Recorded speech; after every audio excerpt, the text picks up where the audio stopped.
Bak orada bir tane daha kavga var. Of! Ulan adamın kafasına vurdum. Oğlum niye böyle şeyler yapıyorsun sen? Canları sıkıldıkça birbirlerine vuruyorlar. Buradaki insanlar hiçbir şey yapmıyor. Sadece izliyor. Bizim halal pizzacı geçiyor.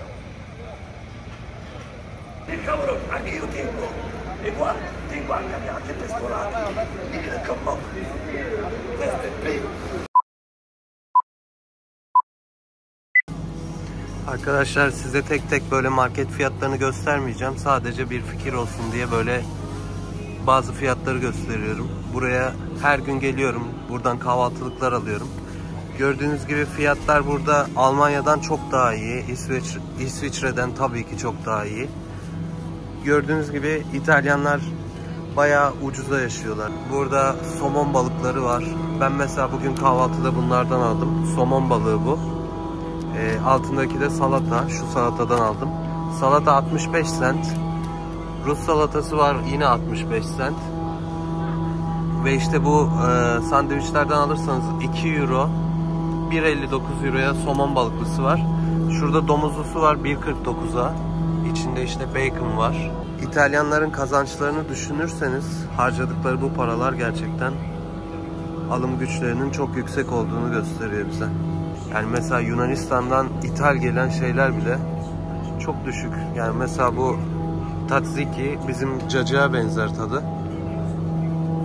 Onun fiyatı mesela 1.79. Marketten bunları aldım. Meyve suyu, ananas, bir tane somon balıklı sandviç ve bir de salata aldım. Ha, bu arada arkadaki gençler orada köpek getirmişler, yine dileniyorlar. Burada İtalya'da çok büyük bir moda bu. Yani köpeği alıyorsun abi, götürüyorsun bir kaldırıma, oturuyorsun kız arkadaşınla beraber başlıyorsun dilenmeye.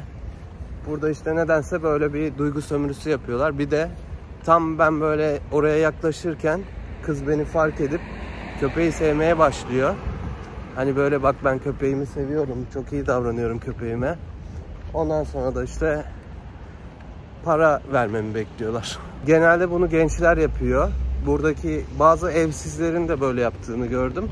Ama bunların tipi öyle evsize benzemiyor. Sanırım böyle evden çıkmışlar.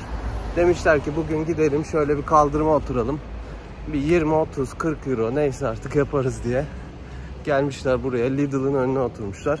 Bu arada Lidl hem İtalya'da hem Avrupa'da en ucuz marketler zincirlerinden bir tanesi. Bu arada söylemeyi unuttum. Alışveriş 7 euro tuttu. Bugün İtalya'da son günüm. Bu benim son kahvaltım olacak. Milan'dan ayrılıyorum bugün. Bu metroya bineceğim. Şimdi terminale doğru gidiyorum. İsviçre'ye gitmek için.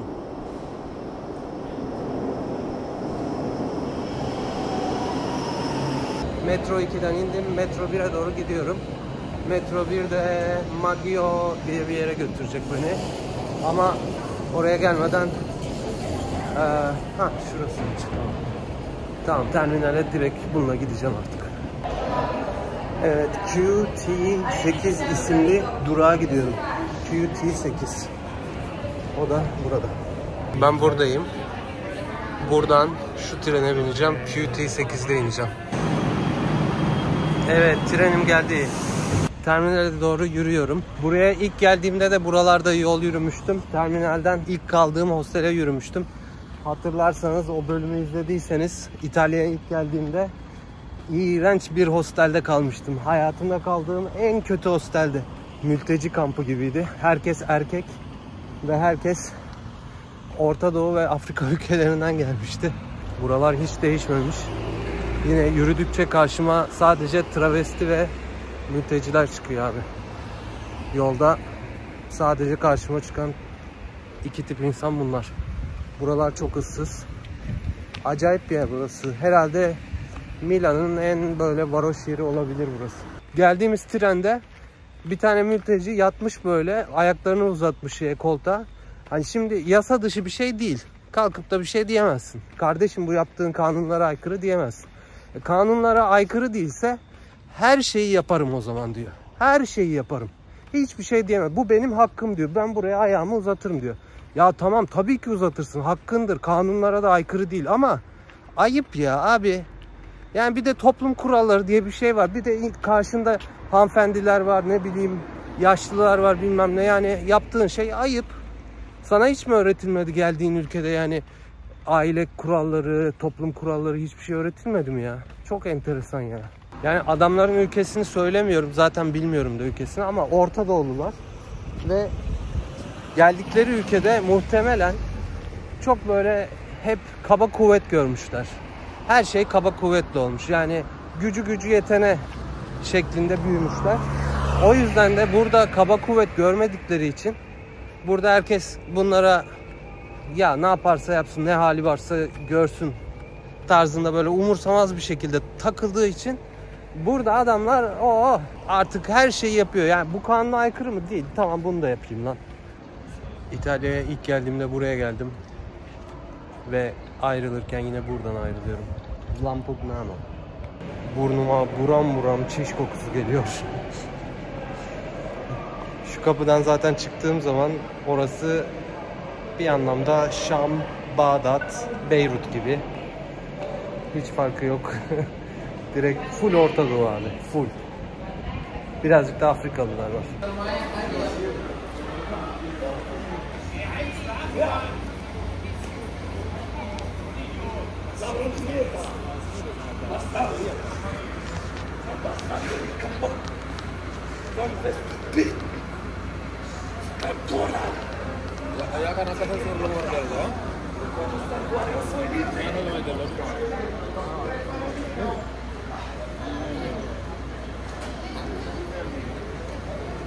Abi görüyorsunuz, olaylar.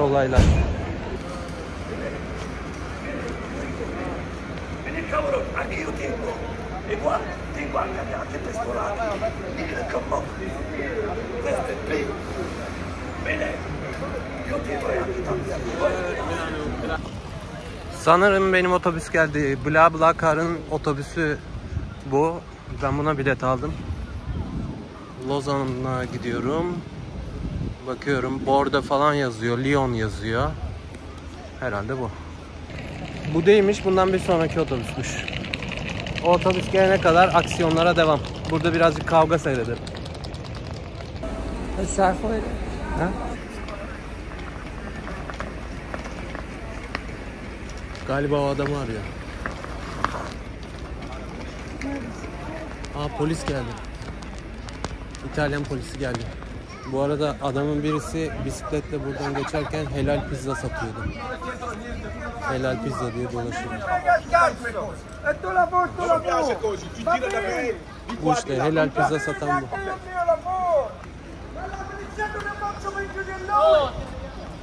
Çok gergin bir yer, çok agresif bir yer. Baktı ki bir şey yapmıyor, daha çok bağırıyor. Polis hiçbir şey yapamıyor lan bunlara. Çok acayip bir ülke ya. Herhalde Nijerya falan buradan daha güvenlidir abi. Olayı tam olarak anlamadım ama ilk baştaki adam yarı Fransızca yarı İtalyanca güvenlik görevlisine bayağı bir sövdü saydı, böyle annesine falan da sövdü saydı. Ondan sonra da o helal pizza satıyorum diye bisikletle ortada dolanan adam şuradan şöyle arkaya gitti. Arkada sonra polisler onu kıskıvrak yakaladılar. Sonra o da polislere başladı saydırmaya. Siz niye beni yakalıyorsunuz gibisinden. Vallahi garip bir yer ya. Gördüğünüz gibi bir yer. İşte karşıda da polis arabası duruyor şu anda. Olay çıktı galiba yine. Şurada Flixbus otobüsünde bir sorun oldu yine. Güvenlik yine oraya gitti.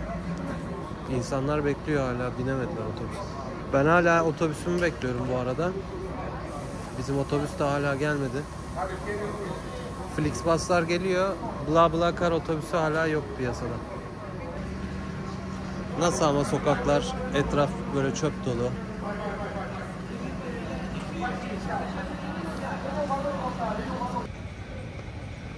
Bizim halal pizzacı geçiyor. Saat şu anda 12:20 geçiyor. 11:55'te gelmesi lazımdı bizim otobüsün. 25 dakika gecikti. Hala ortalarda yok. Konuşabileceğim kimse de yok burada, yani gidip sorabileceğim falan kimse yok. Hani öyle Türkiye'deki gibi bir terminal değil. Böyle işte yazıhaneler olacak da gideceksin, soracaksın. Abi otobüs nerede falan diyeceksin. Öyle bir durum yok. Her şeyi internetten hallediyorsun. Şöyle bir bina var ama bu binanın bir özelliği yok. Yani orası metro için yapılmış. Bir de tuvaletler var. Otobüsler gelip işte burada duruyor. Burada durdukları zaman barkod okutuyorsun. Yani hiç kimseyle muhatap olmuyorsun. O yüzden otobüs niye geç kaldı, ne zaman gelecek falan hiç bilemiyorsun yani. Flixbus'lar ard arda geliyor. Bak yine bir tane daha geldi. Şurada arkamda da var bir tane Flixbus'lı da. Ama maalesef benim otobüs gelmiyor ya. Bir saat oldu gelmiyor. Yani kimse de yok konuşabileceğim, derdimi anlatabileceğim kimse yok. İnternetten yazıyorsun, bir tane bot var böyle yapay zeka, onunla konuşuyorsun. O da sürekli aynı cevabı veriyor. Yani hiç farklı bir şey yazmıyor. Telefon numarası var. Benim telefonla aradığım zaman çalmıyor. Hiç açan yok. Yani zaten gecenin bu vakti kimse yok herhalde çalışan. Şurada bekleyenler var ama herkese tek tek soramıyorum. Demin bir adama sordum. O dedi benim otobüs değil o dedi. Ben Flixbus'la gidiyorum dedi. Valla Flixbus'la gidenler mutlu yani. Ben bir daha bu BlaBlaCar'dan almam bilet. Baksana bir saat oldu. Şu anda kara kara düşünüyorum. Ya gelmezse ne yapacağım diye.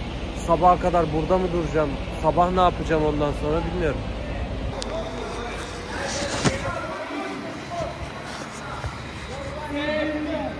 Lan bu adamlar yine mi kavga ediyor ya? Of! Ulan adamın kafasına vurdum. Şişeyle vurdum. Ana! Oğlum niye böyle şeyler yapıyorsun sen? Aho! Aho! Oğlum adamın kafasına şişeyle vurdu ya.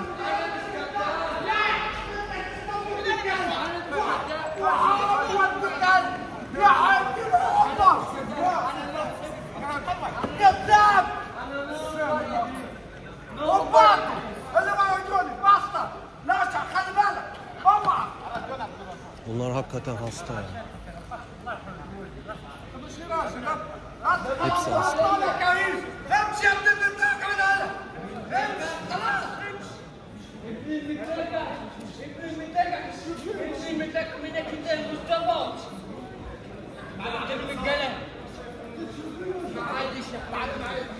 Adamın kafaya nasıl vurdu ya öyle?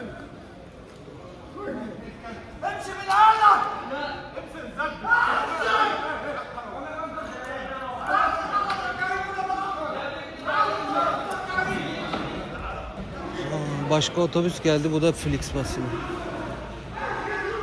Aha bunlar hala kavga ediyor. Aha yine vuruyor adamı.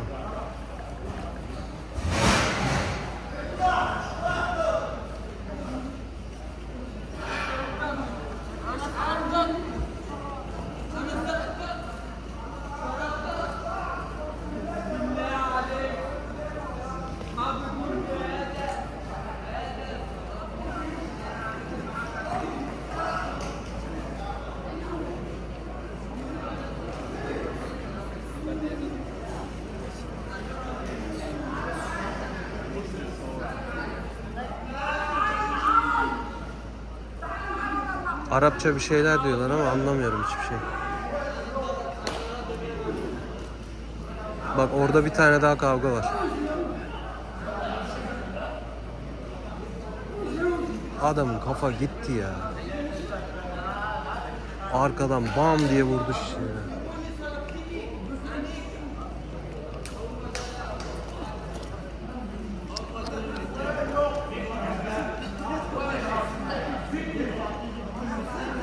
Bak hala daha kavga etmek istiyorum. Hala daha oraya gitmek istiyorum.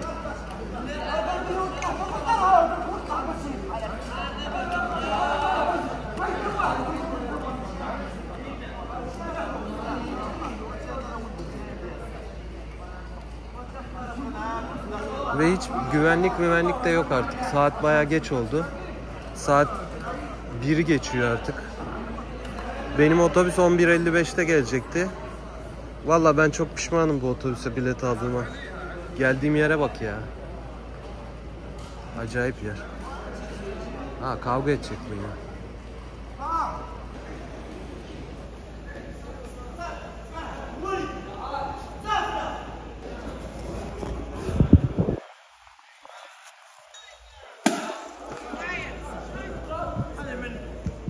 Şişeler patlıyor, yumruklar havada uçuşuyor.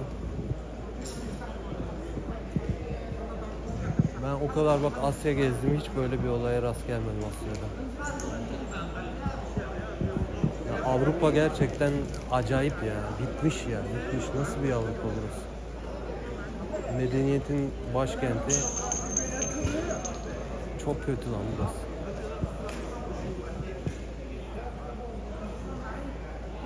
Ya Orta Doğu, Afrika falan herhalde buralardan daha güvenlidir. Bütün ne kadar it kopuk varsa hepsi buraya gelmiş. Hala kavga ediyor.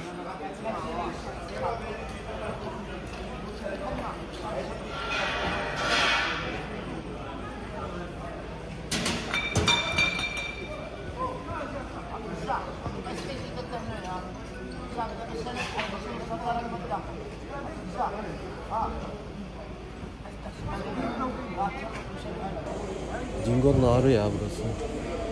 Adamlar yorula yorula dövüştüler yani. Canları sıkıldıkça birbirlerine vuruyorlar. Buradaki insanlar hiçbir şey yapmıyor. Sadece izliyor. Güvenlik yok. Polis gelmiyor. Saat zaten 1'i geçmiş. Kim kime dumluyor. Dingo'nun ağrı işte burası. Paso Flixbus geliyor. Başka bir şey geldiği yok. Benim otobüs hala yok. Bütün Orta Doğu'nun ve Afrika'nın ne kadar iti, kopuğu varsa hepsi Avrupa'ya gelmiş. Hepsi burada. Yani Avrupa'da yaşamak isteyenlere duyurulur. Burada yaşamak ister misiniz? Ben şahsen Orta Doğu'nun buradan daha güvenli olacağını düşünüyorum. Yani orada en azından bir şey yaptığın zaman adama böyle bakmazlar yani. Bir cezası vardır herhalde. Şurada baksana ya. Adamlar birbirine girdiler. Kan gövdeyi götürüyor. Hiç kimsenin umurunda değil ya. İnsanlar böyle seyrediyor. Polis yok, bir şey yok. Acayip bir yer ya burası. Korkunç bir yer yani.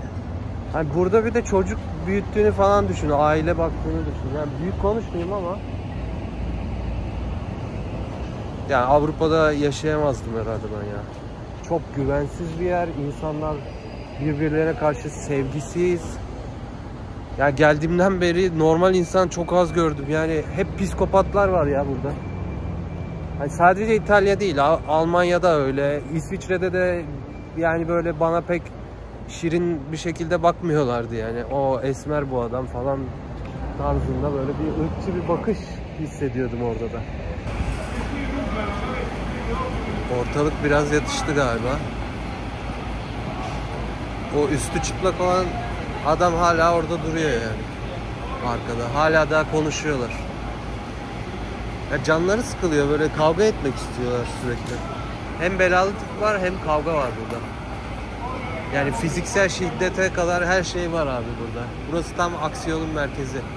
Aksiyon isteyen Milan'a gelsin. Bak yeri de tarif ediyorum. Milan'daki terminal.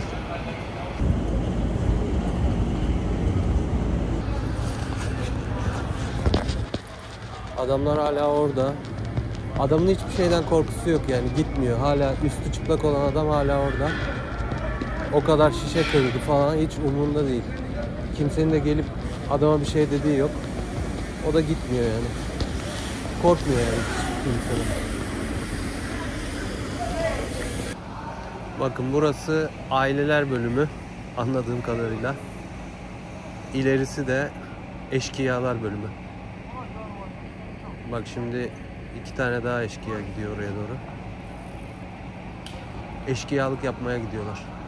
Yıllarca Afrika'yı sömürdü bu Avrupalılar. Şimdi herhalde hesabı ödeme zamanı gelmiş. Afrika'nın, Orta Doğu'nun ne kadar çöpü, pisliği varsa hepsi Avrupa'ya toplanmış. Bu kadar pis, bu kadar belalı, bu kadar şiddet dolu bir yer göreceğimi hiç ummazdım ya. Afrikalılar, Orta Doğulular falan sürekli botlarla, teknelerle hep böyle bu taraflara geliyorlar. Hatta böyle gelsinler tabii, o insanların da hakkı özgür insanca yaşamak, para kazanmak, medeniyetle yaşamak diye düşünüyordum. Ama ya buradaki tipler hiç normal değil abi ya. Hayır, o değil. Avrupa'da yaşayan zaten insanların çoğunda bir anormallik görüyorum ben. Yani psikolojik olarak hani Asya ile kıyasladığım zaman arada çok büyük fark var. Asya'daki insanlar pamuk gibi, sanki böyle hiç hayatlarında bir sıkıntı olmamış gibi. Halbuki görsen hepsi fakirlikten sürünüyorlar. Filipinliler mesela çok fakir bir millet ama her şeye gülüp geçiyorlar. Hepsi böyle çok tatlı insanlardır. Yani Vietnamlısı, Kamboçyalısı, Endonezyalılar çok şekerdir mesela. Ama buraya bir geliyorsun abi, welcome to the hell yani. Cehenneme hoş geldin. Yani para var, huzur var diye bir şey yok. Şimdi temizlik yapıyorlar.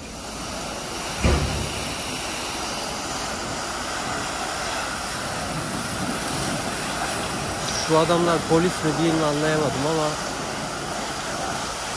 güvenlik de olabilir. Bunlar da temizliğe başladı.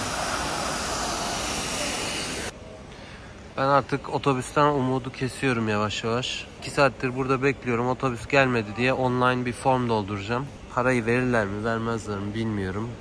Baksana ne güzel Flixbus'lar geliyor gidiyor, geliyor gidiyor. Keşke Flixbus'tan alaydım ya. Bla bla ucuz diye ondan aldım. Bu arada o demin polis gibi adamlar gördüm ama bakın, kavga eden adamlar hala şurada. Yani polis de gelse hiç adamların istifi bozulmuyor yani. Kimse adamlara bir şey yapamıyor. Kafasına göre birazdan birisinin daha kafasında şişe kırarsa yani adamın keyfi bilir. Saat gecenin 2'si oldu. Yine bir Flixbus geldi arkada. Artık umudumu tamamen yitiriyorum. Gideceğim artık. Tren istasyonuna gideceğim. Biraz daha para bayılacağım artık. Ve tam olarak Lozan'a gidemeyeceğim. Ben buradan Lozan'a gidecektim. Artık daha yakın bir yere gideceğim ucuz olsun diye. Neyse artık ona da yolda karar veririm. İsviçre'nin bir köyüne gideceğim ama sabah vakti var tren. Ortam sakin şu an. Her yer çöp. En temiz hali bu.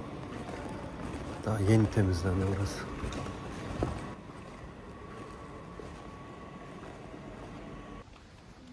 Bütün eşkıyalar şurada arkada duruyorlar. Hala da bağırışıp duruyorlar öyle kendi aralarında. Ama çoğu da uyumaya gitmiş herhalde. Şimdi şuradan otobüse bineceğim. Şurada bir durak varmış. Otobüse binip Milan merkeze gidiyorum. Oradan trenle gideceğim.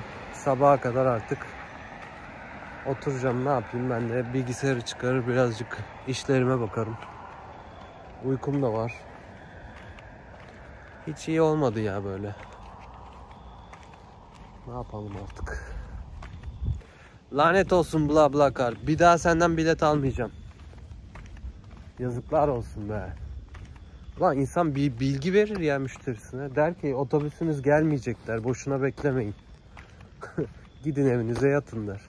Bir muhatap falan bulamıyorsun kendine. Bir yandan da şişe kıranlar var. Acayip bir geceydi yani. Bir türlü çıkamadım şu İtalya'dan. Ya bir arkadaşım var İsviçre'de. Neuchâtel'de oturuyor. Beni evine davet etti. Ve tanıyorum da yorumlardan falan, sürekli yorum yazıyor. Sevdiğim bir insan yani. Instagram'dan takipleşiyoruz falan. Hani gideceğim onunla buluşacağım. Plan yaptık, sözleştik işte. Ben dedim ki ben Lozan'a varacağım dedim. O da gelip öğlen beni alacaktı. Hatta böyle Cenevre'yi falan gezecektik. Ondan sonra Neuchâtel'e götürecekti beni. Şimdi adam uyuyordur diye mesaj da atmıyorum. Sabaha mesaj atacağım. Of, diyeceğim ki böyle böyle. Ben daha hiçbir şeye binmedim. Treni bekliyorum. Trenle de senin bayağı bir uzağındaki bir yere geleceğim diyeceğim. Ya İsviçre'nin böyle hemen hemen ilk girişindeki köylerden bir tanesine gidiyorum yani trenle. Çünkü abi arada çok büyük fark var ya. Cenevre'ye aldığın zaman tren bileti 80 küsür dolar ödüyorsun. Bu benim gideceğim yer Brig diye bir yer. Brig İsviçre'nin en güneyindeki İtalya sınırına en yakın yerdeki köyü. Oradaki tren durağını alacağım. Orasının fiyatı işte 32 dolar. Yani benim uygulamada öyle yazıyor. Bakalım göreceğiz. Gideceğim tren istasyonuna, oradan alacağım bileti. Uygulamadan falan almayacağım. Artık hiçbir şeye güvenemiyorum ya. Ya otobüs biletleri böyle 8 dolar, 10 dolar, 15 dolar olsa neyse de ben o kaçırdığımız otobüse 25 euro para ödemiştim. Buna da 30 euro yani 35 dolar civarı bir şey ödedim. Yani otobüs biletleri burada bayağı el yakıyor. Ödüyoruz bu paraları ve otobüse de binemiyoruz. Ödememize rağmen. Bir de otobüsler çok geç kalıyor. Yani Flixbus önceki Avrupa'ya gelişimde de böyleydi. Hep geç kalırdı. Yani Avrupa'da böyle hem çok para ödüyorsun hem kötü bir hizmet alıyorsun. Tamam Vietnam'daki otobüslerde çok böyle süper bir kalite yoktu ama en azından abi fazla para ödemiyordun ya. En güzel otobüs sistemi Türkiye'de ama. Yazıhaneler var, müşteri hizmetleri var, otobüsün içinde yemek servisi var, mola verdiğin yer çok güzel oluyor. En güzeli Türkiye yani. Türkiye'deki otobüslerin kıymetini bilin. Taksi durdu bak. No, gracias. Bir tek taksi duruyor.